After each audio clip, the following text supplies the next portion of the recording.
ಕರ್ನಾಟಕ ಕಾರ್ಯನಿರತ ಪತ್ರಕರ್ತರ ಸಂಘದ 40ನೇ ರಾಜ್ಯ ಸಮ್ಮೇಳನ ಬೀದರ್ನಲ್ಲಿ ಜರುಗ್ತಾ ಇರತಕ್ಕಂಥದ್ದು ಭಾಳ ಸಂತೋಷದ ಮತ್ತು ಹೆಮ್ಮೆಯ ಸಂಗತಿಯಾಗಿದೆ. ಕರ್ನಾಟಕದ ಕಿರೀಟ ಬೀದರ್ ಇಡೀ ಜಗತ್ತಿಗೆ ಸಾಮಾಜಿಕ ನ್ಯಾಯ ಕೊಟ್ಟಂಥದ್ದು, ಸರ್ವರಿಗೂ ಸಮಪಾಲು ಅಂತೇಳಿ ಹೇಳಿ ಸಮಾಜ ನಿರ್ಮಾಣ ಮಾಡಲಿಕ್ಕೆ 12ನೇ ಶತಮಾನದಲ್ಲೇ ಬಸವಾದಿ ಶರಣರು ಏನೊಂದು ಹೋರಾಟವನ್ನು ಮಾಡಿದ್ದಾರೆ.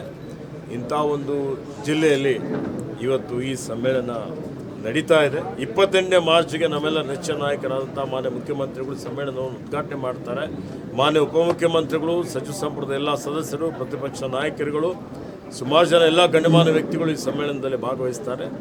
ಇದರ ಈ ಸಮ್ಮೇಳನದ ವೈಶಿಷ್ಟ್ಯತೆ ಏನಪ್ಪ ಅಂತ ಹೇಳಿದರೆ, ಕಲ್ಯಾಣ ಕರ್ನಾಟಕದ ಅಭಿವೃದ್ಧಿಯಲ್ಲಿ ಮಾಧ್ಯಮದ ಪಾತ್ರ, ಈ ಭಾಗದ ಸರ್ವಾಂಗೀಣ ಅಭಿವೃದ್ಧಿನೂ ಆಗಬೇಕು ಮತ್ತು ಮಾಧ್ಯಮ ರಂಗದವರು ಏನು ದೃಶ್ಯ ಮಾಧ್ಯಮ ಇದೆ, ಶ್ರವಣ ಮಾಧ್ಯಮ ಇದೆ, ಇವತ್ತು ಮುದ್ರಣ ಮಾಧ್ಯಮ ಇದೆ, ಅವರು ಎದುರಿಸ್ತಿರುವಂಥ ಸವಾಲುಗಳೇನಿದ್ದಾವೆ ಇವತ್ತಿನ ದಿನಮಾನಗಳಲ್ಲಿ ಅದೆಲ್ಲವನ್ನು ಯಾವ ರೀತಿಯಲ್ಲಿ ಅದನ್ನು ನಿವಾರಣೆ ಮಾಡಬೇಕು ಅನ್ನೋಂಥದ್ರ ಬಗ್ಗೆ ಇವತ್ತು ಅನೇಕ ಗೋಷ್ಠಿಗಳನ್ನು ಅವರು ಏರ್ಪಾಡು ಮಾಡಿದ್ದಾರೆ.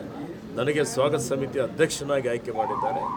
ಸ್ವಾಗತ ಸಮಿತಿ ಅಧ್ಯಕ್ಷನಾಗಿ ಭಾಳ ಅತ್ಯಂತ ಶಿಸ್ತುಬದ್ಧವಾಗಿ, ಯಶಸ್ವಿಯಾಗಿ, ಅರ್ಥಪೂರ್ಣವಾಗಿ ಈ ಒಂದು ಸಮ್ಮೇಳನ ಜರುಗಿಸಲಿಕ್ಕೆ ನಾನು ಪ್ರಾಮಾಣಿಕವಂತ ಪ್ರಯತ್ನ ಮಾಡ್ತೇನೆ. ತಮ್ಮ ಮುಖಾಂತರ ಈ ಸಮ್ಮೇಳನದಲ್ಲಿ ರಾಜ್ಯ ಮಟ್ಟದ ಹೆಚ್ಚಿನ ಮಾಧ್ಯಮದವರು ಇದರಲ್ಲಿ ಭಾಗವಹಿಸಬೇಕು ಅಂತೇಳಿ ವಿನಂತಿಯನ್ನು ಮಾಡುತ್ತೇನೆ.